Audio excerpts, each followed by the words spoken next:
What's up? What's up? What's up, y'all? What's up? What's up? Those sports chicks. You got Sadell, Nicole, and Carlita Nicole, the quirky queen herself, Chi-Town, born and bred, Texas fed. Hey, y'all. So let's just dive right on in. Last week, Sadell, it was a tough week because I had to go ahead and have a funeral for my Dallas Cowboys season. But this week, I don't feel a resurrection just yet, but I will say it's a smidge of hope, just a little bit of hope. So let's just dive right into our Dallas Cowboys game when we played the Bengals here at home last week. What did you think about that game? There's so many things I have to say about it, but I'm gonna let you go first. I think honestly the first thing is we finally got a kicker. That's Because funny. god dang, last year I was like, what in the world? And I mean, he came in clutch in a lot of good places. I think even though Cooper Rush was kind of off at times, he still ended up making plays. I think that defense made some plays, and overall it was just altogether a team win. Now, am I still concerned about the season? I'm still concerned about the season. I'm still Okay. concerned about us winning our conference, even because we used to be the NFC least, but we're not We're looking so not. least anymore. You know what We're I'm not. saying? So I don't know. I mean, we just got to take it week by week. I honestly don't know what to expect coming up this week. I'm concerned about even, and who the freak is ever concerned about playing the Giants? But, you know, We are right now. right now we are. Yeah. It's a legit concern. So, this is what I'll say about this. First things first, our Dallas team did start off strong. We only scored 3 points though in the second half. Like we started off super strong, but then in the second half we only scored 3 points. Wow, Cincinnati ended up scoring all but 3 points in the second half. Now, what ended up happening was towards the end of the game, Cincinnati had an opportunity to come back. Why? Why? Dumb penalties. Y'all know how I feel about our penalties and the yards that we have to give up for them. But this time we had two roughing the passer penalties that were crucial because they were on third down, fourth down conversions. And this is the thing, our defense has been crucial when it comes to third down stops. I feel like, okay, we got a chance here with our defense, but the penalties is that's the part that really got us at the end of this last game, because there's no way the Cincinnati should have had a chance, a reason to come back, but they did because of our penalties. So that's that. Now my boy Cooper Rush, I gotta go ahead and just and claim him now. But Cooper Rush ended up throwing for 235 yards and a touchdown. He had a 95.5 rating. Okay? Which far surpasses many of the other quarterbacks this week. Now, Zeke only rushed for 53 yards on 15 carries. Why? Y'all know I have an issue with these yards per carry with my boy Zeke. I love Zeke, and I do see power in his run. However, I'm just not so sure that we're getting what we paid for right now. Tony Pollard ended up with 43 yards on 9 carries. This was one of, I won't say shocking or surprising, but one of the things that kind of gave me a little bit of relief was that we did have a number one receiver this week, but it wasn't CeeDee Lamb. It was Noah Brown. And so now we see Noah Brown coming out the gates doing what a number one wide receiver should be doing. He was our leading receiver with 91 yards, and then CeeDee Lamb ended up with 75. Our boy Dalton Schultz ended up with a PCL injury, and you know how we utilize him as a Right. tight end. So our Dallas our Dallas offense looks really good. One of the things that I will say too about our defense, Michael Parsons, 2 sacks with Joe Burrow this week. But it wasn't just Michael Parsons. Let me tell you, Jamar Chase went off. last week. Okay. Like he had multiple, like Jamar Chase had a ridiculous amount of points, yards, and he had touchdowns. This week, he only Trayvon Diggs only allowed two catches for 14 yards on Jamar Chase. That means Trayvon Diggs legit shut Jamar Chase down. But you And know what else he did that he doesn't normally do is he tackled. Like yes, yes, he's it, not, that hasn't been his thing, but he actually, he made a great save and coming up, like he got downfield so quickly and made that tackle and saved them from getting the first down. Like he actually closed out some things. And yeah. he's normally, he gonna run beside him, maybe push him out of bounds. Tackling hasn't normally been his thing. So Marcus says that's not why they started playing not to lose. Like 17 points was going to do the job. Brian says, stick a fork in them. Your Cowboys are done. Brian, don't come on Dope Sports Chicks with all that negativity. Okay. So this is the thing. There's two parts of this. One question I'm gonna kind of sidetrack with real quick is the whole, it's week 2, and I promise you, I have heard multiple conversations about Micah Parsons being Defensive Player of the Year and MVP. What do you think about that? I mean, Micah, he's balling like but it is just week 2. But he's balling. I mean, right now, if I had to choose a defensive MVP, he would definitely be in the ranking for sure. He has to be. He has to be. Of course, there's gonna be. I'm assuming Aaron Donald, Of Miles course. Garrett, of course. Yeah. Um, and then some cornerbacks that are really showing up defensively this season. So, but my vote goes to the Michael Parsons, of course. So going back into this, Cincinnati legit, they were the AFC champs last season. I'm like, is this the same team? Joe Burrow, let's see, he's had in the last 2 weeks has been sacked 13 times. He's had 20 God, QB hits he's been and getting beat 5 up. turnovers on offense. Joe Burrow is getting beat down. He is. And for the life of me, I can't understand it, because I could have sworn multiple articles that I read and all through the draft that they drafted offensive linemen, that they took care of this issue after the Super Bowl last season so that Joe Burrow would not have to be in this position on the ground every game. That has not happened with Cincinnati, and they don't look like a Super Bowl potential winning team at all. Not these last 2 weeks. They haven't. Joe Burrow was sacked 6 times in this game. I only mentioned the 2 from Micah Parsons, but it's, I don't know what exactly is going on with Cincinnati Bengals this season. And do you think they can turn it around? Do you think that we will at some point in this season get and I just get a feeling of reminiscence, something that said, oh, yes, this is the same team that were the AFC champions last season. This is the team that was in the Super Bowl last year. Are we going to see that team this season?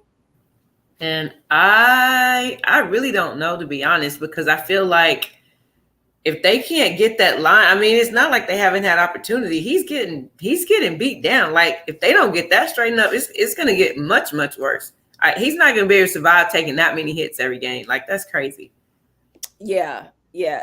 And said that was truly a quality win for the Cowboys and a surprising one too. Yes, it was. I really, why it was surprising for me was because I did expect the AFC championship Bengals to come out and play us with our second string QB. But the Bengals didn't show up, but our Dallas Cowboys offense, like Cooper Rush, moved the ball down the field. So this is going to surprise Sadell, y'all, because I do have a critique of Dak watching this past game with Cooper Rush. And it pains me to say this, but Cooper Rush really did move the ball down the field and it converted to touchdowns, not to field goals or not to points or 3 points, not to turnovers. And I did see like Dak, Cooper Rush really got us out there, got us ahead of the game. And that doesn't happen often with Dak. Oftentimes we are playing from behind. Yeah. Which is why he is the best fourth quarter QB in the league. But then on the flip side of that, Cooper Rush, when it mattered most, well, and it wasn't his fault in the fourth quarter when the Bengals came back. That was on our defense. But I do think that Dak is a much better fourth quarter QB and an overall better QB than Cooper Rush. But when you look at our second string, the second string options across the league, like Cooper Rush didn't look so daggone bad. He didn't. And if he can pull this off with the Giants next Monday, I'm not mad at him. I don't think that means we gotta. I still don't think he's. I can't say a starting QB because clearly he's starting, but I don't think he is still on the level of Dakota Prescott. That we're worried or concerned about Cooper Rush taking his place or anything like that. So I'm gonna need y'all to chill on that. Well, at this point, he has taken Dak's place. That's just where he is. I mean, Dak is out for a minute, so he's in there and he's doing his thing. His place. He's just substituting. I mean, he's in right now, doing what he has to do. And yeah, I mean, he did. He pulled off a win that nobody thought that we were going to be able to pull off. But, at the end of the day, when you think about our division now and the freaking Eagles, that I just cannot stand, but we're gonna get to that in a minute. Yeah. So I'm just saying it's a lot to overcome. And if he's able to do that, then that's gonna be interesting to see how things play out. Do you think Dak will be back in week 4, week 5? I mean, I don't know. They're trying to downplay it. We don't really know, right? We just kind of got to see what happens. Now, is it going to incentivize Dak to come back as quick as he can if Cooper Rush is able to pull off wins in these next few games? And then it'll be interesting to see where we go when Dak does come back. Are we going to continue winning, right? Or do we go back stagnant? So all of that is going to be very interesting to see how it plays out. Because, Cooper Rush is doing a good job, but I agree. I don't know that he's I'm going to carry a team. I don't know that he's in that position right now, but, to be able to step in and do things, which is basically what Dak did when he earned his starting position. Yes, right. So it'll be interesting to see how that works out. It will be. Okay, Brian, I'm going to come back to your question in a little bit. First, I would like to get to these comeback games from this weekend. Okay. Wow. The Dolphins and the Cardinals overcame a 20-point deficit at halftime to win. The Jets came back from a 13-point deficit in the final 2 minutes. 2 minutes.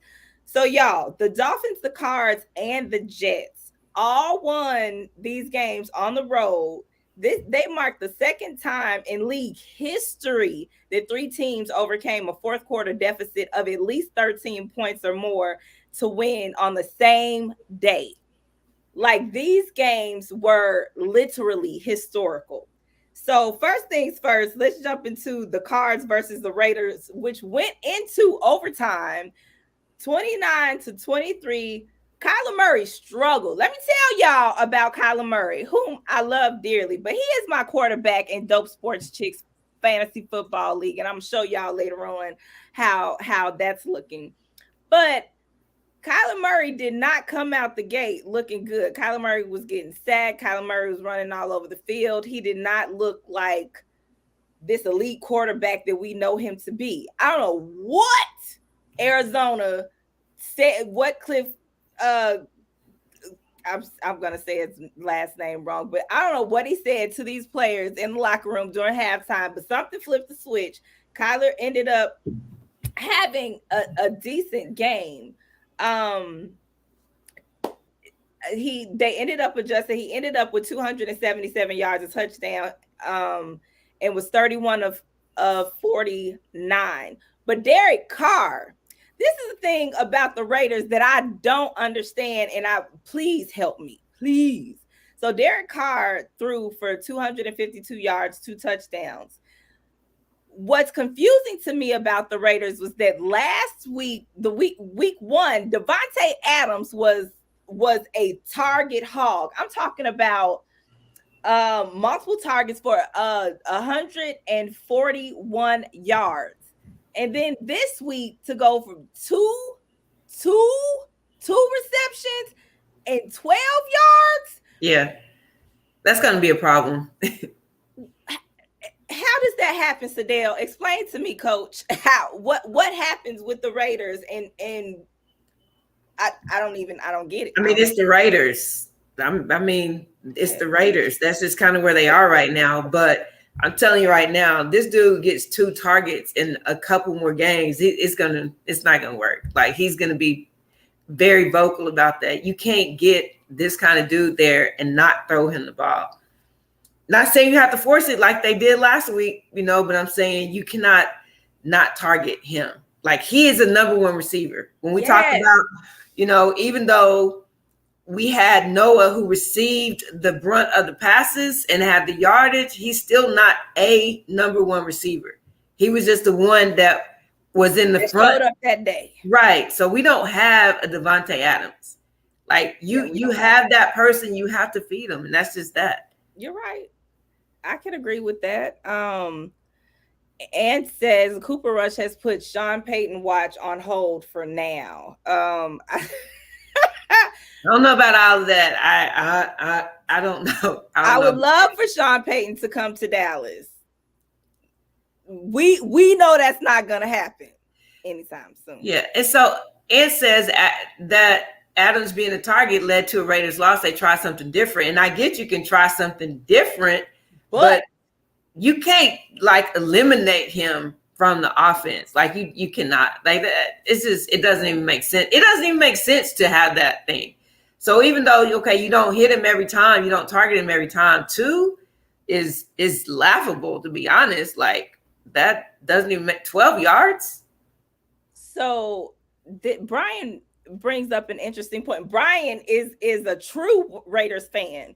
He said it's a mystery. I love the Raiders. Maybe Waller wasn't happy with not being a main target. Possibly, but you are not Devontae Adams. But anyway, keep going. You a whole tight end too. Like, the receivers should get the brunt of the receptions, but I don't know. Oh gosh, I don't get it. But like you said, it's the Raiders. It's the Raiders. I don't get it. Let's move on. Let's go to the Jets Browns. 31-30. This was a whole thing. The Browns would have won this game, y'all, if Nick Chubb had just stayed in bounds instead of running into the end zone to score his 3rd touchdown of the day with 1 minute and 55 seconds left. And this is the thing. 1 minute and 55 seconds. There are only a handful of QBs in the league that you got to be concerned about. Right.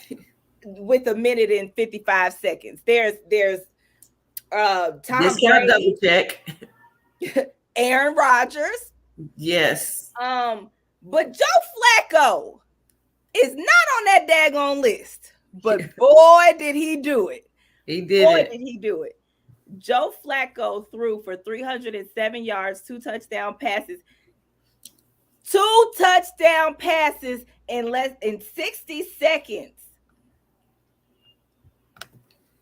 Did they come back and win the game? They did. The They came Jets. back and won the The game. Jets. And this is the thing. Joe Flacco is the second string quarterback because Zach Wilson is their starting QB. The second string, it's another second stringer we're going to talk about, y'all. We're going to get to that because I got questions for y'all. The 49ers.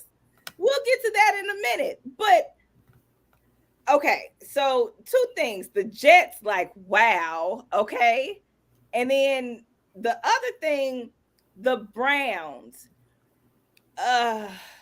Yeah. Go ahead. No, I think for me, I don't even know what to expect from the Browns. I don't know what I'm expecting this season to be for them. Yeah. It's it'll I don't know what to expect from them. See, yeah. I think with the Browns, when Deshaun Watson comes back, I feel like the Browns have a decent, well, their running back core is solid. Right. Period. Between Nick Chubb and Kareem Hunt, like there's not a whole lot of running back tandems in the league that can do what they do.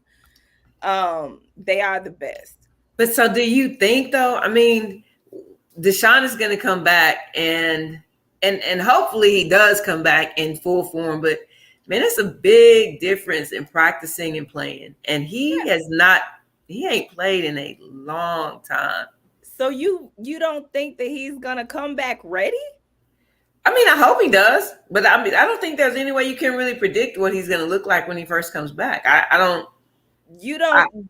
Do you think he'll be better than? Definitely. Okay. Definitely. Yeah. Okay. Yeah. Okay. That's what I was wondering, but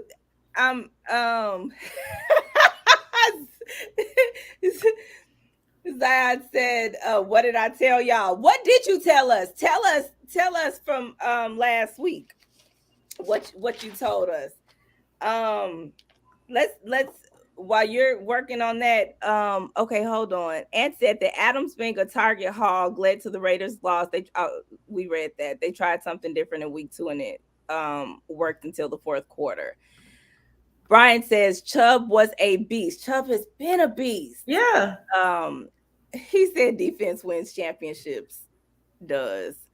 Flacco has some gas left in the tank. Wilson helped the Jets significantly. And yes, okay. So Brian said, "How about Amari Cooper? A mystery within the mystery of the Browns." Yes. So Amari Cooper, y'all know my former Dallas Cowboys went over to the Cleveland Browns, and in week 1 did not show up. Like was not a target a whole lot. Like I was shocked because I'm like, he's your number 1 receiver. Why are you not utilizing Amari Cooper? Well, I don't know what had happened, but they sure started using him this week. And boy, did he come out and he played like Amari Cooper. But I'm saying it wasn't that he didn't show up. We don't know what he would have looked like. Like he didn't have an opportunity to show us what he was going to look like last. So, I mean, to me, like you said, Amari Cooper is a number 1 receiver kind of person. Like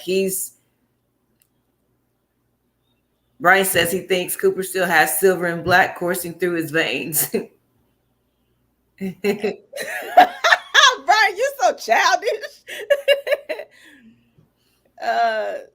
So Zion, he says your offense will get better, but the defense is cold. Our defense, heck yeah, our defense is cold. There ain't too many other. Yeah, and isn't it crazy? So 4 years ago, our defense was balling like crazy, and we couldn't move the ball.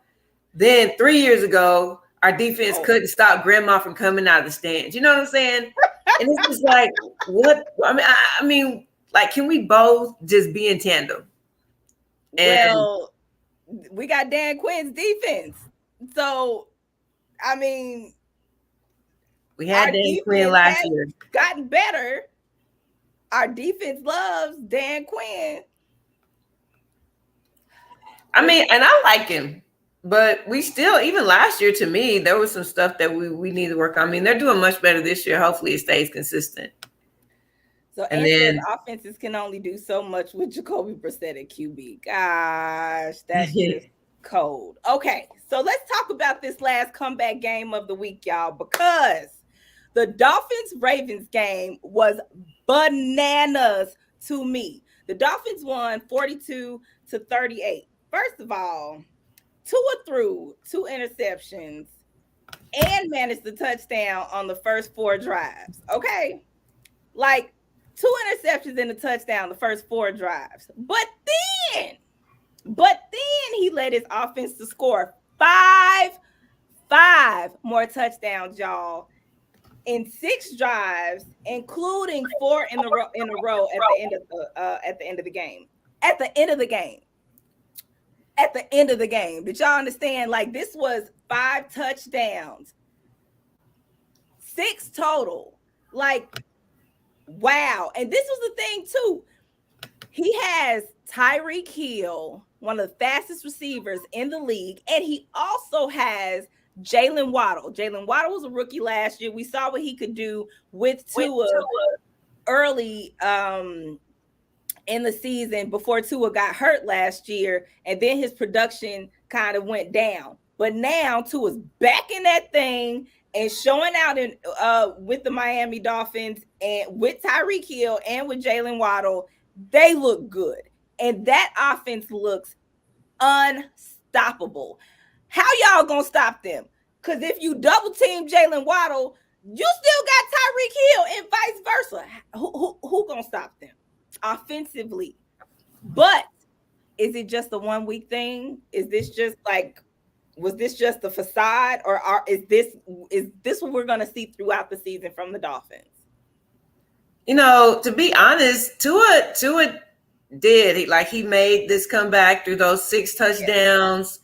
But Miami defense also did a good job of stopping them when it got down the line, you know, and that's when they forced that field goal. Yeah. And so I don't know.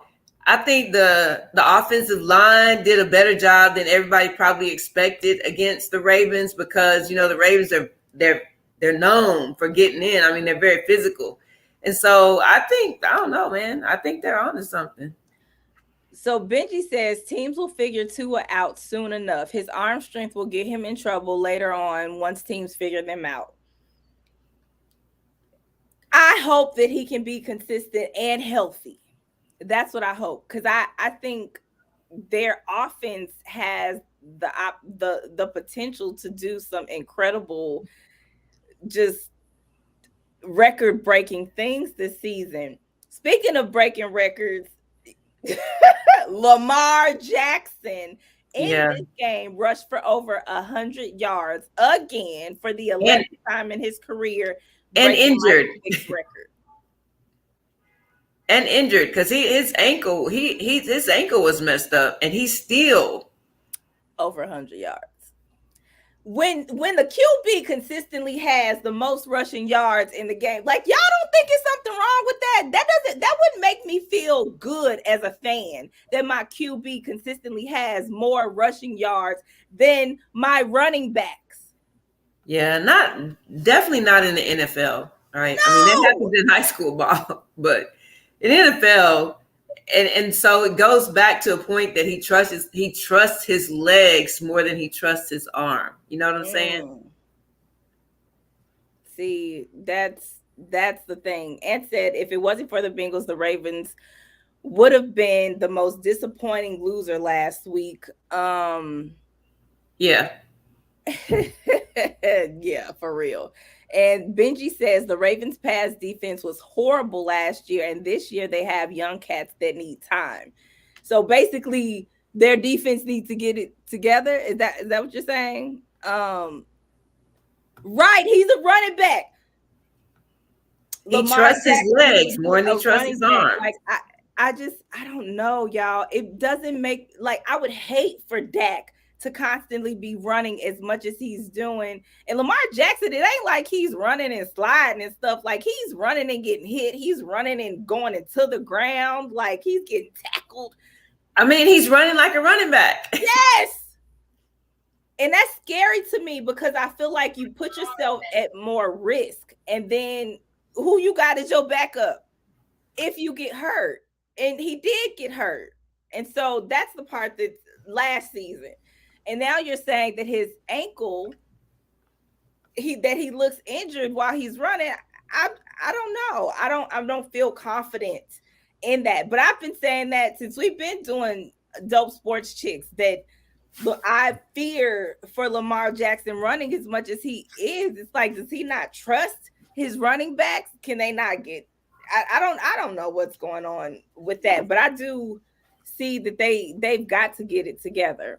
And it's kind of like a lot of times, as a quarterback, a lot of times a quarterback is the best athlete, not necessarily on the NFL level, but younger levels. And so with him being so athletic, like he just has more confidence in himself. At the end of the day, he knows if he runs, he's gonna most of the time get positive yardage, right? Yes, he does. And he does. And he's hard to stop. He Now, is. is that going to bring him a lot of longevity? That's yet to be seen. I don't know, but at the end of the day, he just, for whatever reason, doesn't have. And I wouldn't even say it's a trust in the personnel. Like, I'm wondering if it's a trust in himself to be able to deliver the ball the way he needs to, because we don't know what his trust like is in his personnel, because he mostly takes it upon himself to do it. But he hasn't. I feel like. Oh gosh. Okay, hold on. I'll come back to that. Zayad says he's running too much and he'll only win on a weak defense. Only on a weak defense. He said he's going to get hurt. And Benji says true. The Ravens just finally decided to get Lamar Jackson some wide receivers. His young core looks really good now. But Marcus says that he doesn't trust his O-line. But Ant says that Baltimore has one of the best backup QBs in the league, Tyler Huntley. Well, hopefully we won't have to see Tyler Huntley anytime soon, but that's just still scary. And yeah, and who knows? Yes. Okay, so there's a couple of more games. I know I'm going to scroll back up because Brian had a question earlier. If I could see it. Oh, and Francois, can I show this? I want to put that up so you guys can see this while I find this other question. He says, Brian says, what do you all think about Brady? I think he made a mistake by coming out of retirement, and now his off-field problems are hurting his field performance. Okay. So this week, the Saints played the Bucks. The Bucks ended up beating the Saints 20-10. Finally. But the Bucks posted 17 points in the fourth quarter. Now, what happened during this game? This was the thing. There was an altercation in this game. Yeah. Where Tom Brady said something to one of the Saints. He said something back. Evans came running out. Leonard Fournette was out there. Long story short, Mike Evans got suspended for taking up for his quarterback. As he should. So, would you think Mike Evans was justified, or do you think he jumped off the handle a little bit too quick, too soon? I mean, he is one of Tom Brady's primary targets. And so I don't blame him for being territorial. Like, man, leave my dude alone. Like, I need this dude to know I'm on his side, and that's that. Now, I don't know if you know, Tom Brady has this show called Let's Go that he does every week, and he talked about this. And I didn't know he talked about it. He did. He said that his head was all over the place. I wasn't in it the way I needed to be. I have a lot of stuff going on off the field. Like, he said that. I have stuff going on off the field. And he said, my thing is I try to be poised at all times, and I wasn't that. And and he was just like, I can't allow that to happen. I can't allow stuff that's off the field to affect what's going on the field. So he did say that. Yeah. So I don't remember who asked the question, but Right. whether or not he should have came back, because it also went on, because it was talking about how his wife is basically like, this is a violent sport, and Yes. I need him to be more present. And Yes. we're all happy he's retiring. Then all of a sudden, hey, I need to go back. And so, Yeah. yeah, it has caused some problems. And, he was just saying, like, she was really upset with him, and it affected him in a major way on Sunday. Mhm. He said that. That's unfortunate. And for me, I think, yeah, like retiring, I think he should have stayed retired. But I understand when you don't want to let go of something. But I do feel like Tom Brady had the opportunity to like retire on top, and then you come back and it affects you, maybe not physically like everybody's saying because he's 45, but it does affect you mentally and emotionally, and especially when you're having issues at home with it. So And I think my thing also is that yeah. when he retired, I didn't feel that he was ready to retire. Like, Yeah. so when he announced his retirement, I didn't feel like he was ready to retire. So Yeah. if he had not announced it and kept playing, I don't know that he would have the controversy he's having at home. But when you say, you're right, hey, I'm going to retire, then you Yep. come back. Now I understand why she's, where she is. If he had said, hey, let me try it one more year, she would have probably been upset, but not to the point where you say, hey, I'm going to be here with you and the kids, and we're going to do this. And now all of a sudden, now I changed my mind. Right. She's been holding this down. Like, I've been doing this by myself. You are not here. You are not. If he had kept playing, he'd be single, Brian said. But is he not going to be single now? Because she's very upset, and she's made it publicly known that she's very upset, And Yeah. so It's getting I don't ugly. know. But now, is he going to quit mid-season? He's not. He's No. not. No. He's not that person that's going to say, Right. hey, y'all finish this up on your own. So I don't know. It's a crazy situation, but he himself admitted that his off-field stuff is affecting him on the field. Right. So, okay. Let's talk about these 49. The 49ers beat the Seahawks 27-7. But Trey Lance ended up having a season-ending injury, ankle injury. And so now Jimmy G is back.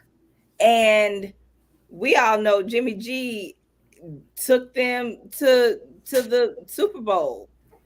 Do you think that the 49ers are in a better position with their backup quarterback than we are? Do you think that Jimmy G can lead the 49ers back to the playoffs? I don't know if I have that much confidence in Jimmy G getting them back to the playoffs. I don't know. I'm not sold on that. I mean, the same way Cooper got us a good win that no one expected us to. Yeah. Cooper Rush going to get us to the playoffs? I don't think so. I don't know. Brian said Jimmy G is a hot item on the waiver wire. Oh, I can't wait to talk about Hey, fantasy. and let us win this week. Cooper Rush gonna be hot on the waiver wire. Seriously.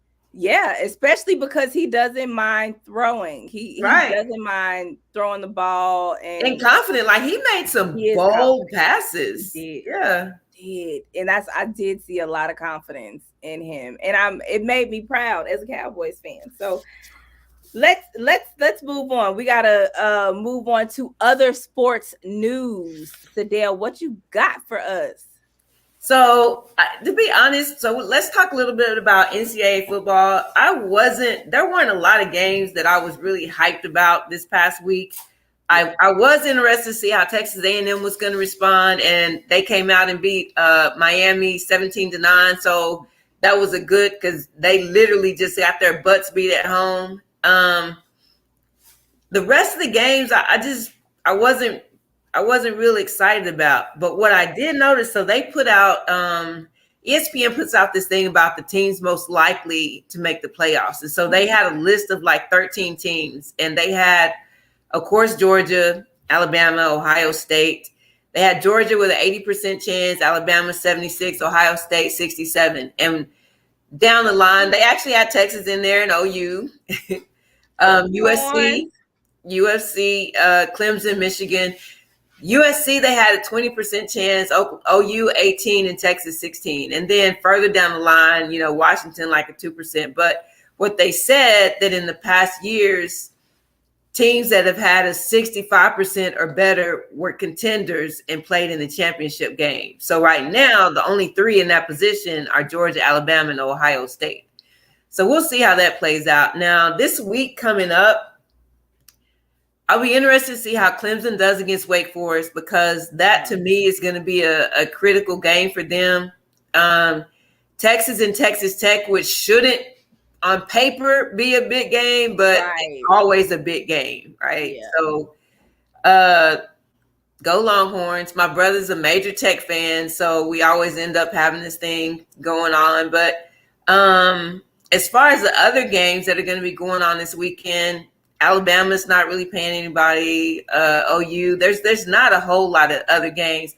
The A&M Arkansas game may be interesting to watch, but as the weeks go on and we start getting a little tighter, there's not any major games this week other than those. Okay. So the other thing that I want to talk about is the Aces. So in the WNBA, the Las Vegas Aces beat the Suns 78-71. Now, the crazy thing about that is we talked about Becky Hammon last week, and how amazing she is, and she leaves. So she's the first rookie coach ever to come in and win a championship. Yes. So first, and on top of that, this is the Aces' first title in history of their organization. So they've never. Why? He said Nick Saban is the devil. They've never won one until now. So she comes in straight off of being denied another job in the NBA, gets a head coaching job in the WNBA, and wins a championship in her first year. Like that's crazy. That's beyond, yeah.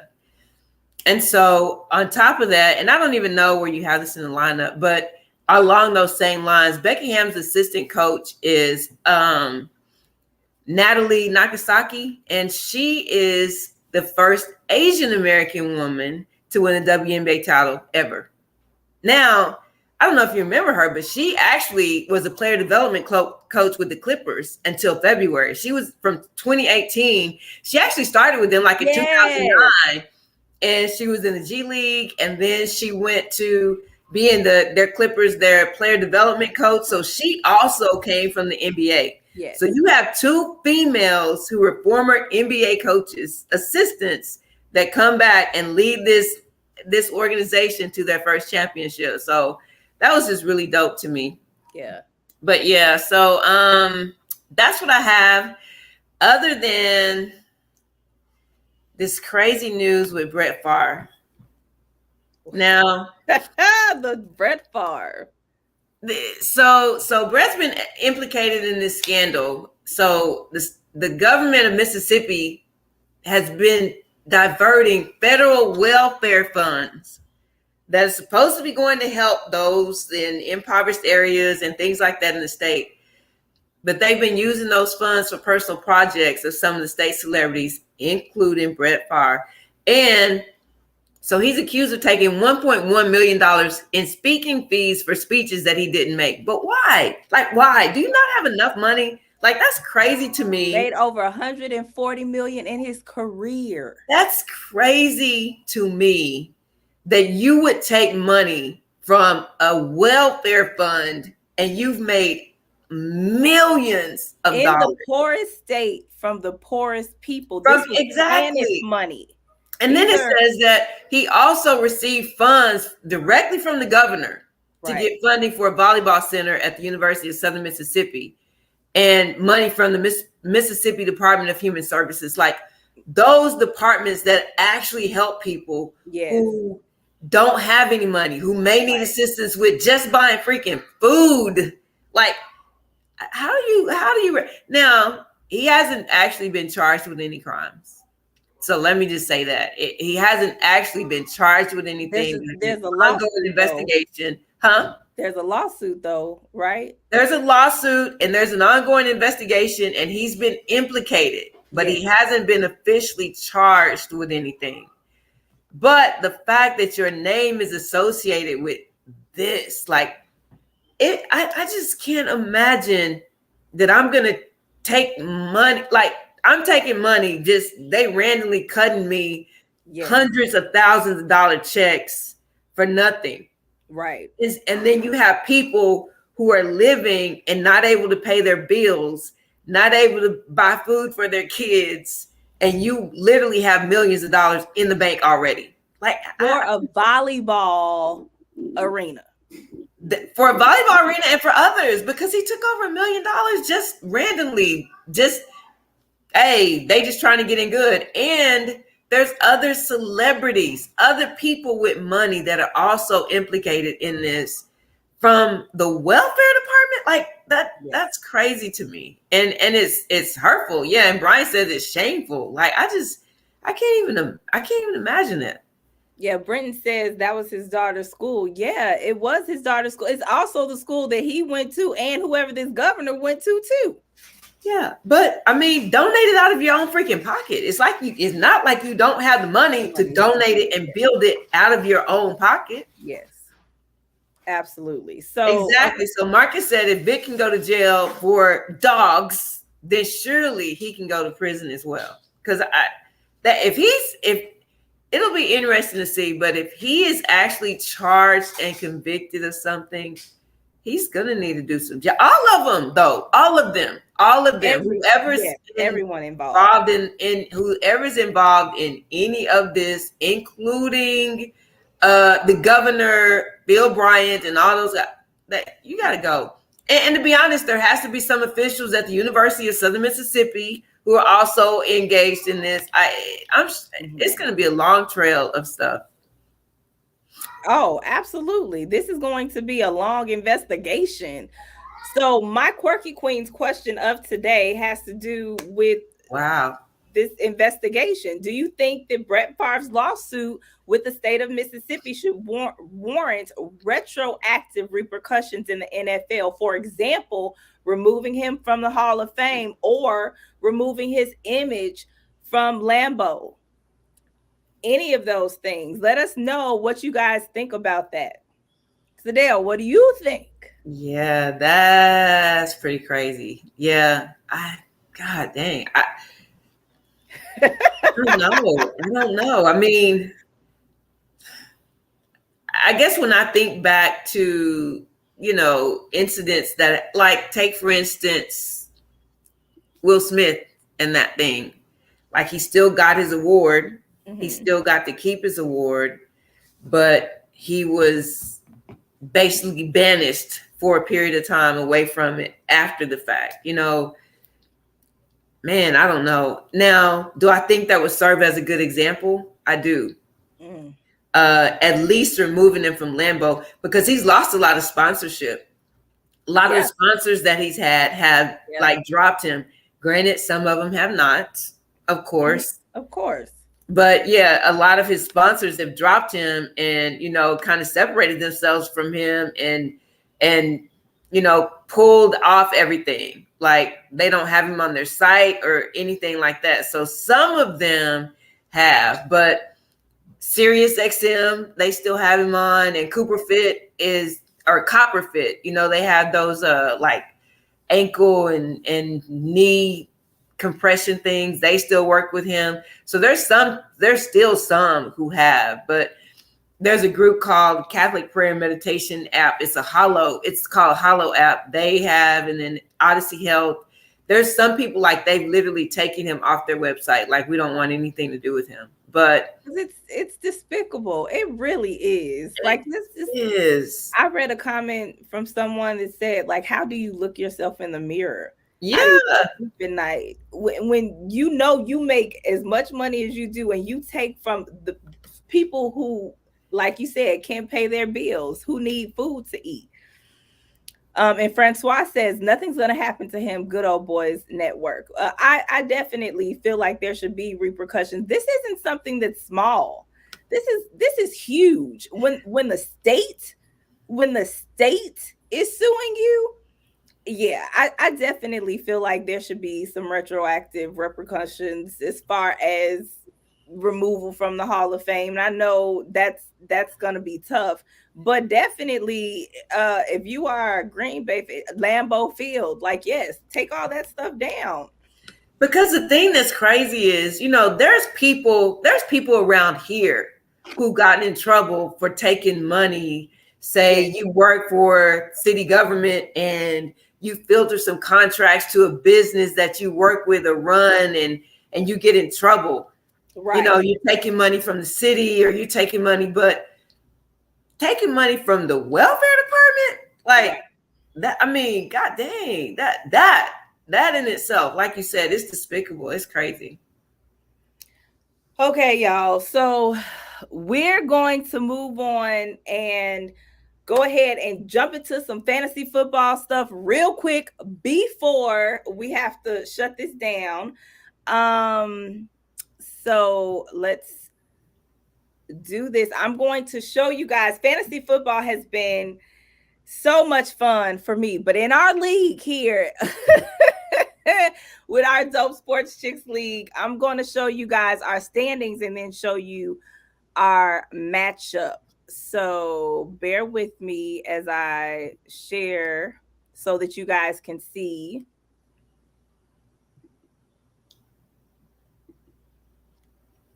Okay, so let me show you guys first the our standings. So these are our standings. Ooh, my bad. You guys can tell I am. Oh, I don't even know what just happened. Well, let me show you my team then. I'm sorry, it just went crazy.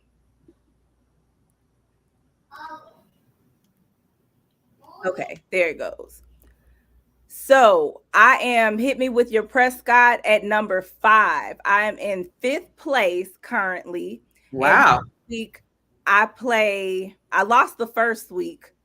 I got my tail whooped. This week I play Drew, who was 2nd place last season in our league. Now, Drew is a certified hater. And this week, if you guys can see, I have Kyler Murray and he has Aaron Rodgers, but I got some great wide receivers, but my running backs are kind of sketchy. I have Josh Jacobs, Robinson from Jacksonville, and I have Deontay Johnson, the wide receiver from Pittsburgh. So I will be going up against Drew. I have some options here on my bench, and you guys can tell me what you think, who you think I should place in my starting lineup. This is his bench and my bench. I have Allen Robinson because last week Allen Robinson did better than he did in week 1. Alvin Kamara got hurt. And I did go after Garrett Wilson from the Jets because he's been a great target for Joe Flacco. So you guys let me know. Once again, this is my team going up against my opponent. I have a 53% chance of winning. He is the underdog. I'm going to beat him. I'm going to find a way to beat him. I hope Travis Kelce goes off this week. But that is the standings. So now you guys can see what it looks like. my matchups. Let me know what you think. Let me know who you think I should start, who you think I should sit. And also just, oh, he said he ain't no Robin Hood. I was trying to figure out who he was talking about. But yeah, just let me know what you guys think I should do with my roster in order to win. Is there somebody on my bench that needs to start?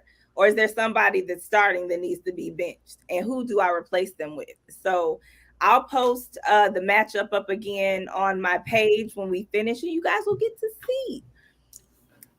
So, Sadell, let's go ahead and do your dope sports chicks. I know you mentioned her, but let's go ahead anyway. Oh yeah. So my dope sports chick of the week is Natalie Nagasaki. Like, she is awesome. So she played in the WNBA briefly. She ended up getting injured. She joined Becky Hammon in February of this year, coming straight from the LA Clippers in the NBA as their player development coach. And she's the first Asian American coach to win a WNBA title. And she also played at University of California in LA. So she's been around the game for a very long time. She teamed up with last week's dope sports chick, and they brought the Aces their first championship ever in franchise history. So that's so dope. Yeah, that's so dope. That is very dope. So congrats to our dope sports chick of the week. Congrats to the Las Vegas Aces. Congrats to me. Not only did I win my matchup in dope sports chicks in fantasy football this week, I won in all 3 of my leagues. And my dope sports chicks league, you guys, that I forgot to tell you real quick, that was a comeback win. I was getting my tail handed to me.